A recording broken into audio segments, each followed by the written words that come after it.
Buenos días, mis queridos hermanos. Buenos días.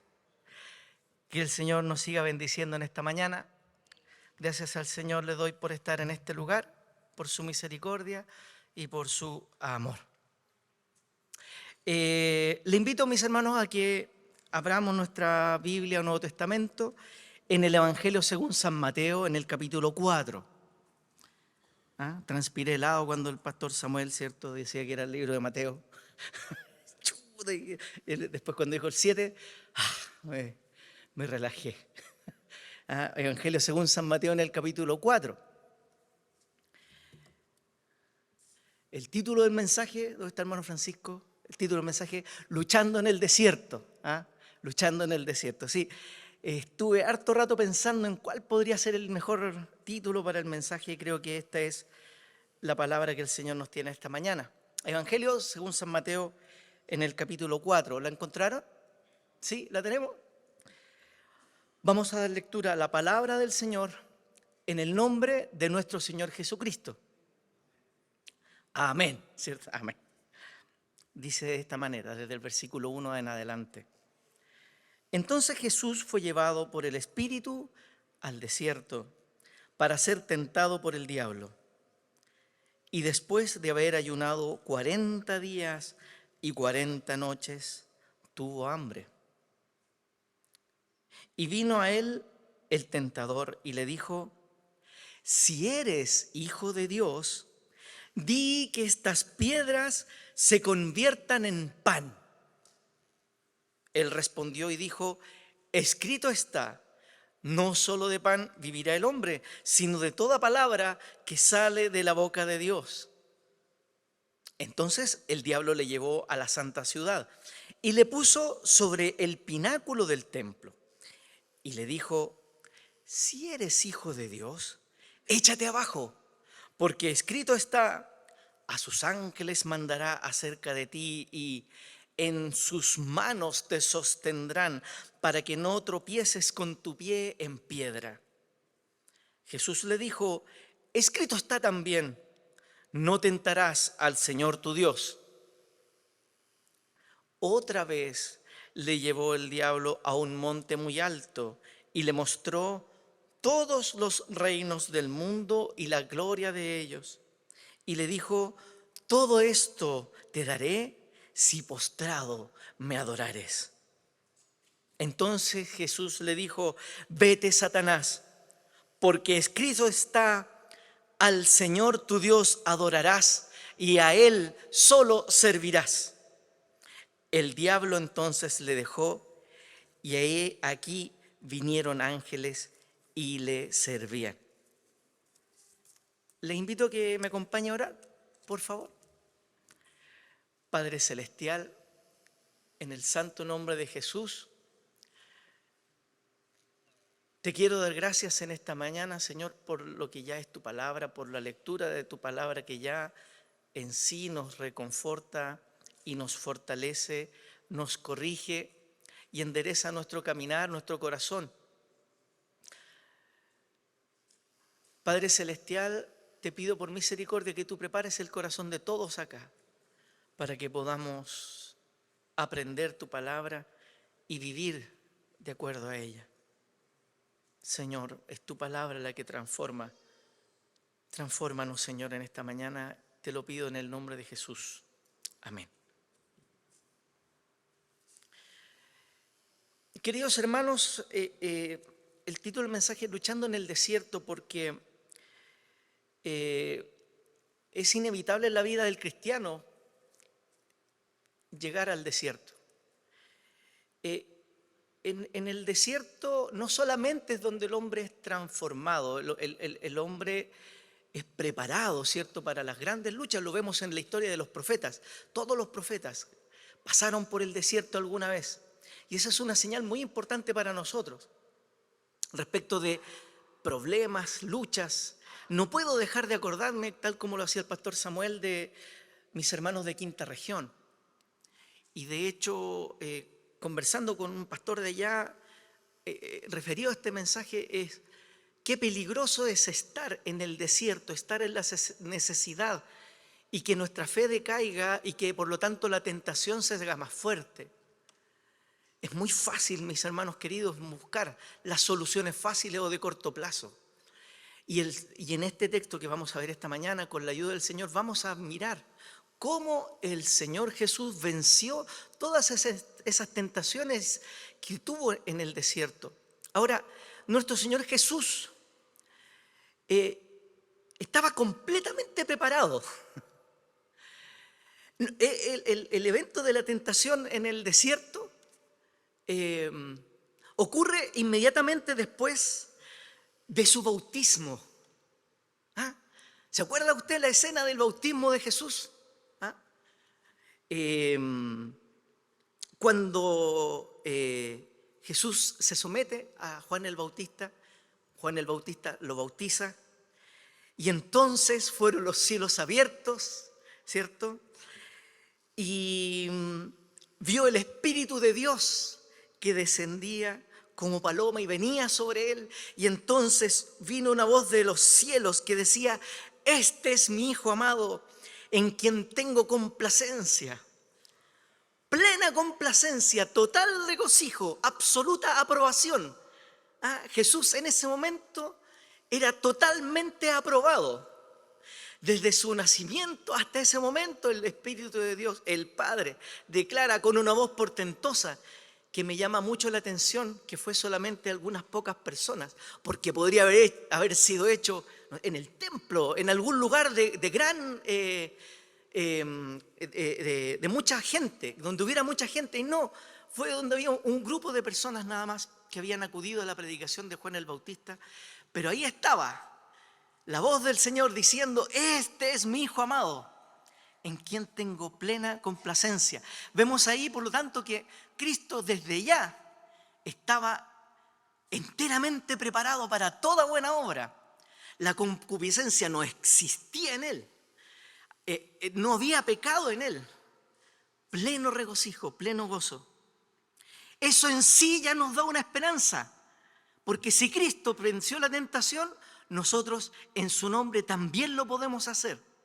Hermanos, es hora que dejemos de vivir de una forma donde nosotros disculpemos nuestra tentación o nuestras caídas y procuremos luchar contra la tentación. Porque si no vivimos en una vida de lucha, mucho menos vamos a tener una vida de victoria. Tenemos que dejar de ser llamados por nuestra propia carne a explicarnos el por qué caemos en ciertos pecados, desobediencias o faltas, y vivir en una vida donde yo digo: no, con tu ayuda, Señor, voy a vencer. Evidentemente podemos caer, y ahí tenemos a Jesucristo el justo, para quien aboga por nosotros ante el Padre y por cuya muerte nosotros somos perdonados. Pero no caigamos nosotros en esa tentación de decir: pero si no importa, si soy humano, todos somos falibles, y me empiezo a explicar y a disculpar por qué peco en vez de procurar luchar contra la tentación. Por lo tanto, nuestra lucha en el desierto, nuestra vida en el desierto, es una vida de lucha. Nosotros posiblemente luchamos contra nuestra concupiscencia, nuestro pecado, lo que hay mal dentro de nosotros. Y diariamente tenemos que poner nuestro cuerpo y someterlo, ¿cierto?, a la palabra del Señor, para no pensar lo que no corresponde, para no mirar lo que no corresponde. Nosotros tenemos que hacerlo. Y la palabra del Señor nos ha dado múltiples consejos respecto de cómo luchar contra la tentación. Pero lo primero que tiene que haber es tomar la decisión de nosotros luchar contra la tentación. Lo primero que tiene que haber. Ahora, Cristo estaba libre de esa tentación. Entonces la pregunta, espera un poquitito, ¿cómo podía ser tentado entonces el Señor Jesús si Él estaba libre de esta concupiscencia? Y piensen ustedes que si el diablo va a pelear contra el Hijo de Dios, le va a poner sus mejores armas, ¿cierto? Yo no creo que si nosotros jugáramos contra un equipo súper bueno de fútbol, nosotros no entrenáramos. Yo supongo que traeríamos a los amigos que juegan mejor, nosotros mismos nos podríamos a dieta, entrenaríamos para hacerle frente al equipo que juega contra nosotros, ¿cierto? O si un ejército va y le hace guerra al otro ejército, ¿cierto? A otro país, tiene que llevar lo mejor que tiene para ganar, ¿cierto? Entonces, ¿cómo el diablo trató de hacerle frente a Jesús? Con lo mejor que tenía, que era mostrarle propósitos que podían ser súper, como decir, eh, fáciles de entender, que no eran pecaminosos para nada. Pero los propósitos, los medios equivocados y erróneos, no es la forma que el Señor tenía para proveer las promesas o la necesidad que había para el Hijo de Dios. Por lo tanto, para nosotros también tenemos que mirar que van a haber sutilezas. Nos van a mostrar un propósito súper loable, pero para lograrlo el diablo nos va a mostrar los medios equivocados. Vemos en la... de partida la palabra tentación, porque dice aquí, entonces Jesús fue llevado por el Espíritu al desierto. Cuando dice fue llevado, fue empujado, fue impulsado por el Espíritu al desierto. ¿Por qué tenía que ser llevado al desierto? Porque él tenía que sufrir la tentación, porque de esa forma él tenía la autoridad para poder socorrer a nosotros.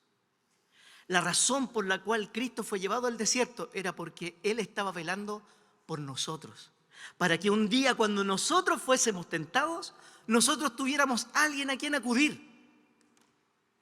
La autoridad de Jesús no era porque tuviera el conocimiento cabal y completo de la palabra, era porque él la estaba viviendo y la vivía día a día. La autoridad radicaba no solamente en su conocimiento intelectual, sino porque él la estaba viviendo. Él era la personificación de la palabra. Y en ese momento, él tenía que ser llevado al desierto porque el libro de los Hebreos dice que en todo tenía que ser tentado igual que sus hermanos. Él decía que en todo debía ser semejante a sus hermanos. El pueblo de Israel estuvo en el desierto, Jesús iba a estar en el desierto. El pueblo de Moisés ayunó por 40 días para recibir la palabra. Él también tenía que pasar por las mismas cosas. Lo mismo. Jesús no vino a ser alguien con una ventaja. Era igual que nosotros. Entonces, él tenía que pasar ese desierto.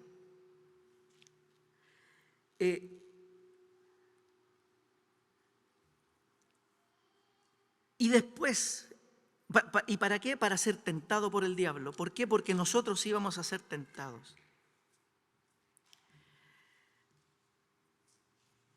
Y después de haber ayunado 40 días y 40 noches, tuvo hambre. El ayuno en la palabra del Señor tiene que ver con la búsqueda del Señor. Dejar a un lado mi necesidad material para tener un tiempo apartado para poder buscar la presencia del Señor. Como hombre, en su naturaleza humana, él necesitaba estar en comunión permanente con el Padre. Y ahí es donde uno dice, pucha, el diablo pudo haber llegado al primer día de ayuno, pudo haber llegado al segundo día, pero no, llegó a los 40 días. Yo no sé, hermano, si alguno ha ayunado.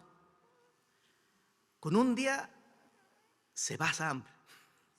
Yo no sé, los que han ayudado más de 2 o 3 días, debe pasarse harta hambre. No me quiero imaginar a los 40 cómo estaría el Señor con hambre.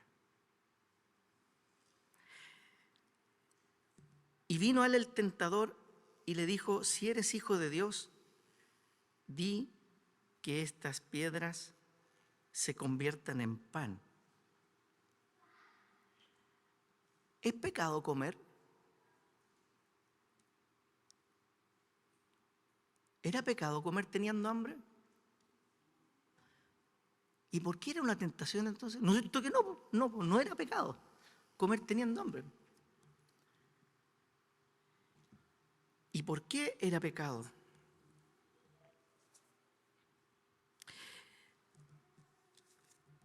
el libro de Deuteronomio nos alumbra, porque la palabra del Señor aquí, ¿qué le responde Jesús? Dijo, escrito está, no solo de pan vivirá el hombre, sino de toda palabra que sale de la boca de Dios.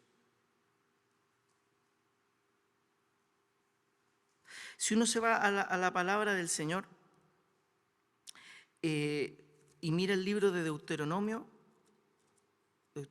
aquí lo tengo, Deuteronomio capítulo 8, dice que en el discurso que está haciendo Moisés, le dice, cuidaréis de poner por obra todo mandamiento que yo os ordeno para que viváis, que yo os ordeno hoy, para que viváis y seáis multiplicados y entréis y poseáis la tierra que Jehová prometió con juramento a vuestros padres. Y te acordarás de todo el camino por donde te ha traído Jehová tu Dios estos 40 años en el desierto, para afligirte, para probarte, para saber lo que había en tu corazón, si habrías de guardar o no sus mandamientos, y te afligió y te hizo tener hambre y te sustentó con maná, comida que no conocías tú ni tus padres la habían conocido, para hacerte saber que no solo de pan vivirá el hombre, más de todo lo que sale de la boca de Jehová vivirá el hombre. Entonces, él como hombre también estaba viviendo esa misma situación. Él como hombre tenía que esperar la provisión del Señor. Y por eso conversábamos con el pastor en Viña, porque es muy fácil decir amén a esta palabra cuando nosotros nos vamos a ir de aquí y vamos a estar con nuestro rico almuerzo. Cuando va a llegar la noche y vamos a dormir en una cama calientita. Pero es muy distinto, hermanos, cuando se vive en una carpa, cuando se vive a lo mejor mirando las estrellas, cuando se duerme mirando las estrellas, cuando no hay nada que poner en la casa, cuando te van a embargar la casa, cuando estás en una situación compleja y viene la tentación y te dice, oye, pero hazlo nomás, y no, uno está pendiente en ese momento de poder esperar la provisión del Señor. Es muy fácil saber que... Ahora, perdón, un detalle que se me había escapado.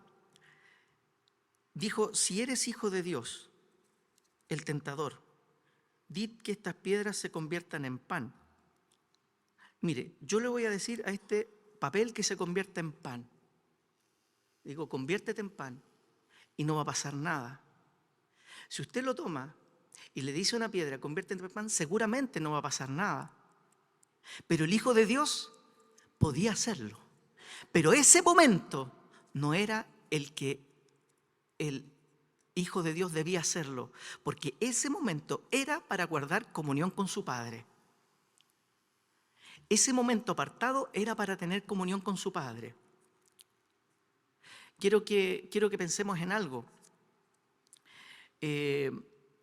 Hay costumbres que nosotros podemos tener que a lo mejor no son pecaminosas, pero que nos pueden apartar de la voluntad del Señor, y el Señor no las prohíbe, no porque sean pecaminosas en sí mismas, sino que porque nos pueden desviar de alcanzar el trofeo, de alcanzar el gran premio que el Señor nos ha apartado. Por ejemplo, el abstenerse del alcohol.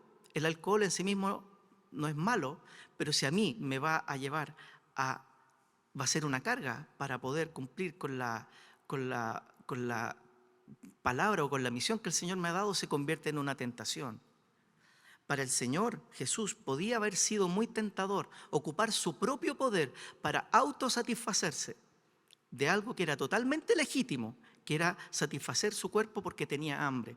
Sin embargo, Él esperó en la voluntad y en la provisión del Señor.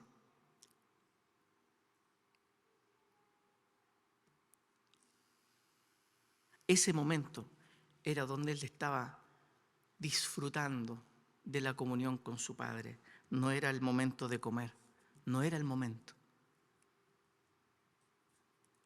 Él no tenía que satisfacerse a sí mismo, él tenía que esperar la provisión del Señor. Después dice, entonces el diablo le llevó a la santa ciudad y le puso sobre el pináculo del templo. Jesús tenía que darse a conocer Pero era la forma de darse a conocer, llegar al pináculo del templo. Uno podría decir, qué espectacular habría sido. Jesús, en el pináculo del templo, donde todos lo vieran, lo iban a ver los fariseos, sin duda. ¿Era tentador y era atrayente? Podía serlo, claramente. Porque ¿quién habría dudado de su divinidad si Él se para en el pináculo del templo y empieza a caminar? Y si vienen ángeles, lo toman, ¿cierto? Y lo hacen descender y caer. Habría sido espectacular. Así es. Pero ¿era la forma que el Hijo del Hombre tenía que darse a conocer? No era la forma. No era la manera. Nosotros mismos, incluso por predicar el Evangelio, podemos caer en esa tentación de procurar la espectacularidad de un evento en lugar de procurar que esté la palabra de Dios obrando en la vida de cada uno. Por lo tanto, es una gran tentación para quienes incluso tienen un deseo evangelístico, para quienes incluso su corazón está deseando pregonar la palabra del Señor, caer en esa tentación de la espectacularidad. ¿Cuál es la palabra que el Señor le dice después de que el diablo lo lleva al pináculo del templo y le dice, oye, si eres hijo de Dios, échate abajo, a sus ángeles mandar, porque a sus ángeles va a mandar acerca de ti y en sus manos te sostendrán para que no tropieces con tu pie en piedra? Lo que habría pasado naturalmente. Miren, si uno de nosotros hubiera tomado ese lugar y se hubiera tirado del pináculo del templo y hubiera dado el pie al vacío, en la mitad de la caída habríamos estado reclamando, ya, pues Señor, ¿no dijiste esto? Habríamos estado en la mitad, reclamando y alegando al Señor. ¿Por qué, Señor, si yo obedecía tu palabra? Habría sido muy tentador. Pero nos habría llevado a una tentación como la que ocurrió en un episodio del camino de Israel. En un momento del caminar de Israel, el pueblo tuvo sed.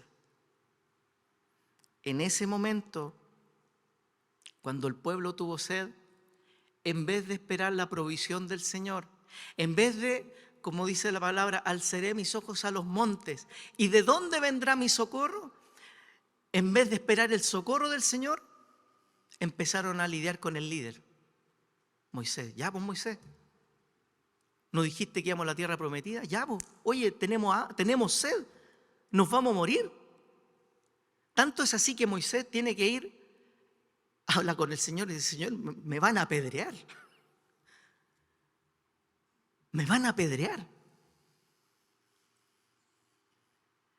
Y para que quedara constancia de que era Dios el que iba a proveer, trajeron algunos ancianos que certificaran que la roca donde iba a salir agua efectivamente fuera una roca que estuviera totalmente seca, y luego toca Moisés la roca y sale agua de la roca. Entonces, ¿a quién respondió el Señor? ¿Al pueblo altercando o a Moisés que le estaba pidiendo ayuda? A Moisés que le estaba pidiendo ayuda. Entonces, si era el momento de pasar hambre, había que aguantársela. Si era el momento de pasar sed, había que aguantárselo. ¿Y a quién debían estar nuestros ojos clamando? A Dios Todopoderoso. Es una tremenda tentación, por lo tanto, hermanos, nosotros tomar nuestras propias decisiones sin consultar la voluntad del Señor, sin esperar su respuesta. Es muy tentador tomar la justicia por mis manos, tomar mi destino en tus manos. ¿Ah? Y en la última tentación, dice, Jesús le dijo, escrito está, no tentarás al Señor tu Dios. Dice, otra vez le llevó el diablo a un monte muy alto y le mostró todos los reinos del mundo y la gloria de ellos. Y le dijo, todo esto te daré si postrado me adorares. Hermano, nosotros sabemos que Jesús es el nombre sobre todo nombre, ¿cierto? Él es el dueño de todas las cosas, ¿no es así? Y fíjese usted que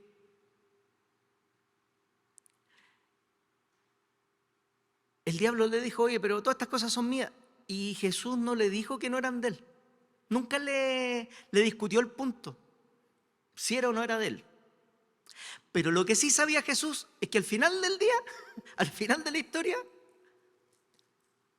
él iba a ser el Rey de Reyes y el Señor de señores. Pero ¿cómo lo iba a lograr? Él tenía que pasar por el Calvario. Tenía que ser hombre. Tenía que pasar necesidad. Tenía que vivir lo que nosotros vivimos. Tenía que ganar, vencer la tentación. Tenía que ser odiado por los de su mismo pueblo. Tenía que ser crucificado. Tenía que vivir la muerte y vencerla. Y luego Jesús toma el lugar a la diestra del Padre. ¿Y qué le ofrece Jesús? Le ofrece un trato político. Dice, mira, Jesús, mira, tú vas a recibir los reyes de la tierra, ambos lo sabemos. Pero tú, ¿para qué vas a sufrir? De paso, yo no voy a sufrir. ¿Cierto? Win-win, como podría ser un gringo. Estamos listos. Usted no sufre, yo no sufro. Los reinos de la tierra, para usted, usted me adora y todos felices.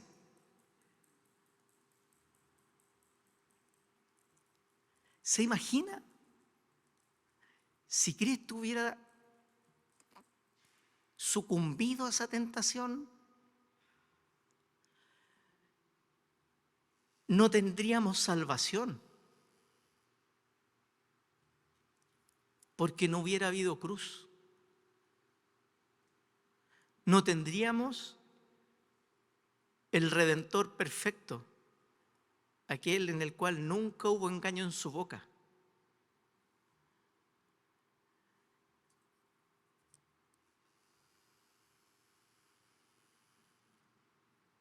Y le dice, vete, Satanás, porque escrito está, al Señor tu Dios adorarás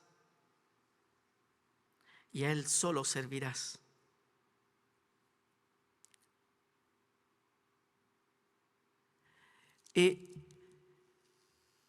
Yo sé que hay muchos hermanos acá que tienen llamados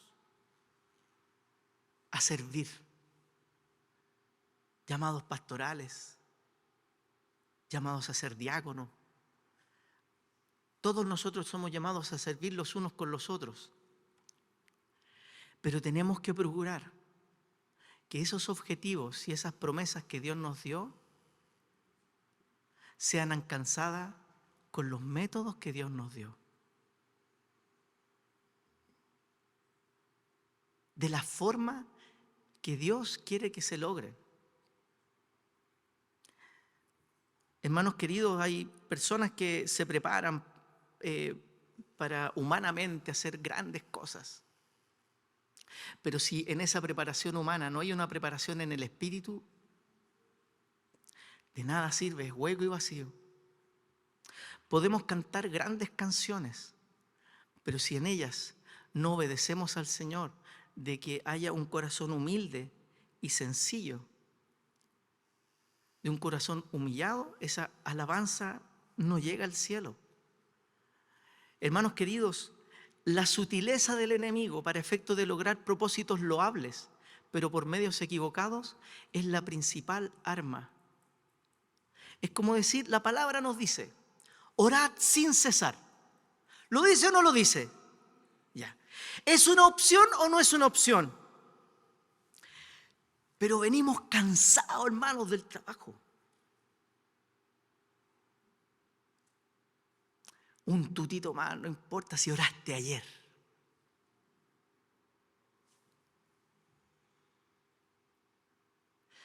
Es que la Biblia que tengo no la entiendo. Voy a esperar al domingo para que alguien me la explique.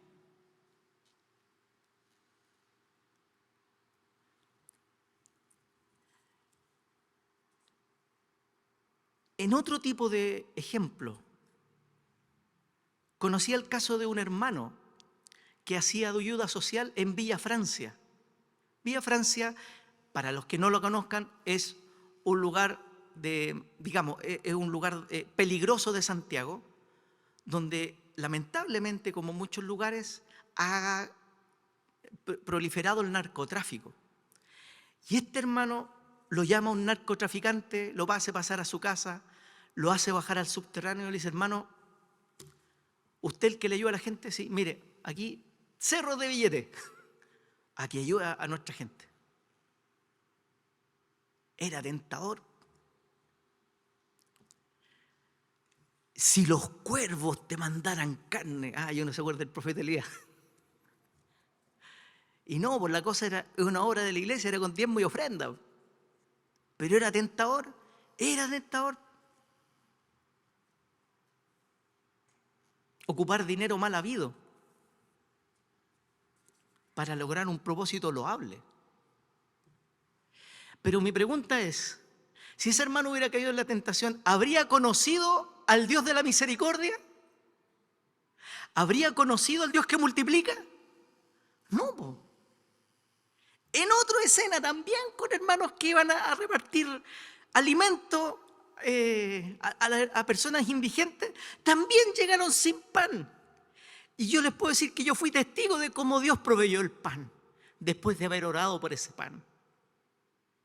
También en otra ocasión, cuando faltaba alimento en la olla y había una tremenda fila de personas a las cuales darle alimento, no quedaba mucha comida y le dicen: ya, sirvamos nomás en el nombre del Señor, sirvamos en el nombre del Señor, y la comida no se acababa nunca, hermanos queridos. Mi pregunta es: ¿cómo tú quieres vivir la misericordia del Señor? Si te ha hecho llegar al desierto, hermanos queridos, si te ha hecho llegar al desierto, ¿sabes para qué es? Para fraguar tu amor por Él. A veces nosotros creemos que estar en el desierto es una situación angustiosa y terrible y de la cual tenemos que salir rápidamente, y por eso que vienen las personas que dicen: para de sufrir y cómprame la rosa de la bendición y pon a la vuelta para allá porque ahí se te van a multiplicar las cosas. Cuando nunca en la palabra del Señor se ha hablado de esa manera. Nosotros vamos a ir a buscar al Señor en oración. La iglesia va a acudir en ayuda de las personas que están necesitadas, y va a haber bendición hasta que sobreabunde. Pero en ese periodo de necesidad es muy fácil caer a la tentación. Pienso en mis hermanos de Viña del Mar. Porque tal como decía nuestro hermano Samuel, cuando en los primeros días, gloria al Señor, el Espíritu arriba, vamos con nuestra fe, pero resulta que después la cosa va decayendo, hermano. Es natural. Ahí pueden haber tentaciones de lograr objetivos.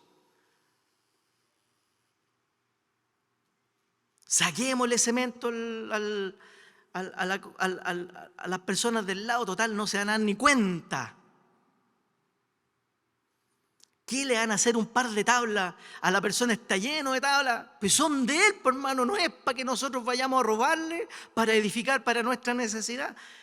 La palabra del Señor no nos va a bendecir de esa forma. Pero es tentador, es tentador. Yo me imagino en los trabajos, lograr un ascenso mediante métodos que no son correctos.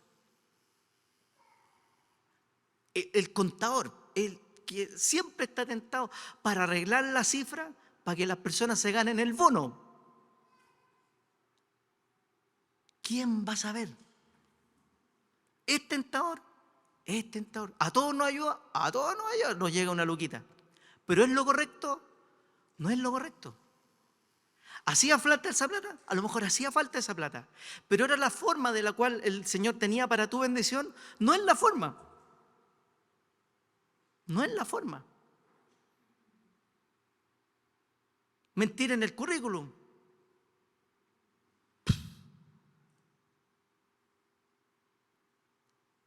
Lograr propósitos que son loables, pero por medios incorrectos.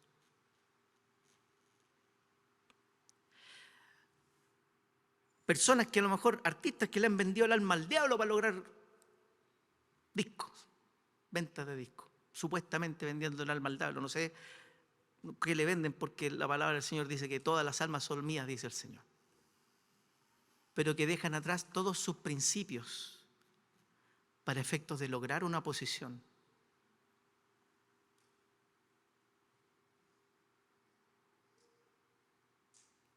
Hermanos queridos, por eso que el mensaje de esta mañana es luchando en el desierto. El libro de Oseas,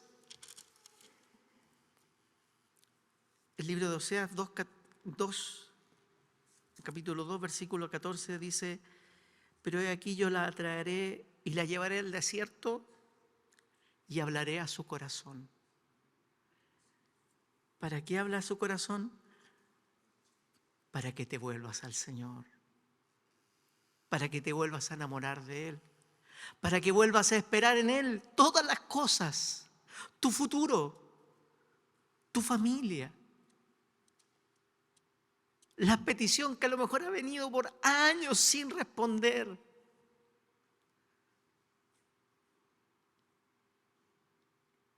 Me voy de esta iglesia porque aquí no tienen amor, porque no sé qué, no le hablan, no sé qué cosa. Hermano querido, no caigas en esa tentación. La primera persona que va a acudir en tu ayuda es el que fue tentado de esa misma forma. Pídele ayuda al Señor, a nuestro Padre Celestial, en el nombre de aquel que fue tentado. Y vas a ver que la promesa mentirosa de una supuesta bienestar que te da el sucumbir a una tentación no tiene comparación con la dádiva de Dios que no solamente te sustenta hoy, sino que te prepara para la vida eterna. Hermanos queridos, que este año sea un año donde nosotros estemos atentos a las sutilezas del diablo. No solo hablar de salir de la concupiscencia y que eso es verdad, hay que salir de eso. Hay que estar atento todos los días, crucificar al viejo hombre para que los malos deseos se queden atrás, porque inevitablemente el diablo va a tratar de que nosotros retrocedamos. Es inevitable. Es su trabajo, está dedicado a eso y no lo va a dejar de hacer. Pero ahora tengamos atención también a aquello que con sutileza nos muestra un futuro radiante, nos muestra lograr las promesas del Señor, pero que no es la forma en la cual el Señor te va a llevar por su camino.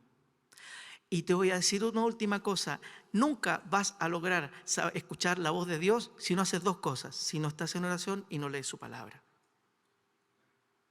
No vas a lograr, porque a veces uno dice: Señor, háblame, mi hermano, aquí está la palabra del Señor. Aquí está la palabra del Señor. Si tú cierras la Biblia, estás cerrando la palabra del Señor. Estás dejando de recibir la bendición que Dios te ha dado. Pero si tú hablas la palabra del Señor en oración, vas a poder, igual como hizo Jesús, decir: escrito está. Escrito está. Que Dios bendiga a su iglesia, mis hermanos.